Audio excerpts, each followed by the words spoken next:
Selamat datang di YouTube channel Ertina Barus. Nah, kalau misalnya di video sebelumnya, kita sudah membahas bagaimana caranya mendirikan koperasi yang berbadan usaha yang berbadan hukum.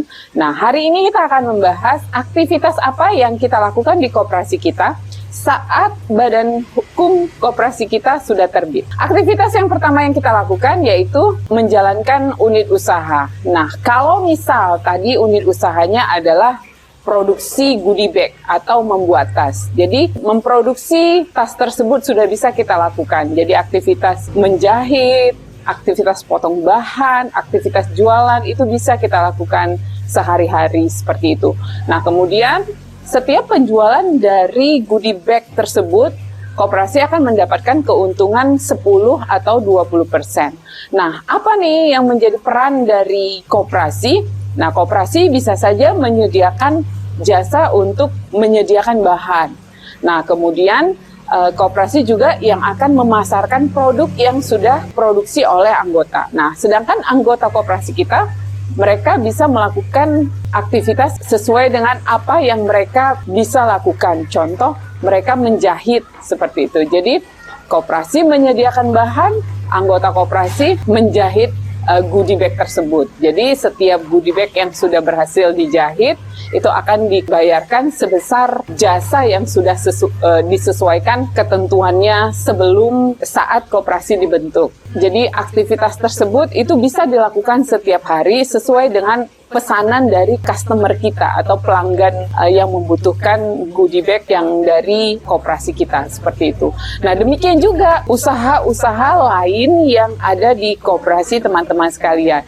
Kalau misalnya usahanya adalah ternak lele, sudah mulai bisa dilakukan usahanya gitu. Kemudian koperasi akan menyediakan jasa untuk pemasaran. Nah, untuk pemasaran, koperasi akan dapatkan keuntungan sebesar 10 atau 20%. Nah, angka tersebut disesuaikan dengan kesepakatan antara pihak koperasi dan anggota. Seperti itu kegiatan atau aktivitas yang pertama. Selanjutnya, aktivitas kedua yaitu kegiatan unit usaha simpan pinjam, yang itu adalah merupakan bagian dari koperasi.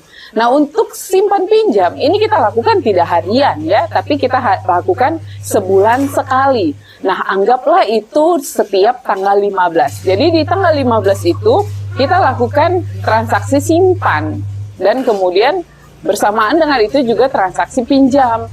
Jadi semua anggota koperasi itu akan melakukan penabungan di tanggal 15 tersebut. Nah, penabungan di situ bisa dilakukan dengan pemberian simpanan wajib sebesar 20.000 misal. Kemudian pembayaran sosial, demikian juga kalau anggota mau memberikan simpanan sukarela. Nah, besar ketentuan simpanan wajib dan sukarela maupun sosial tersebut itu dituliskan di anggaran dasar dan anggaran rumah tangga yang sudah kita susun sebelumnya. Kemudian, selain transaksi simpan, di hari yang sama juga dilakukan transaksi pinjaman. Jadi, setiap anggota yang melakukan pinjaman dilakukan pencairan di hari tersebut juga. Untuk proses simpan dan pinjam dilakukan satu hari. Tujuannya untuk apa? Supaya efisiensi ya. Simpan pinjam kita tidak lakukan harian karena jumlah anggota kan masih sedikit. Jadi proses simpan dan pinjam itu bisa dilakukan satu harinya. Untuk di hari-hari berikutnya, pengurus bisa melakukan aktivitas-aktivitas lainnya. Kegiatan simpan pinjam ini operasionalnya itu dilakukan hanya oleh pengurus saja. Kita tidak perlu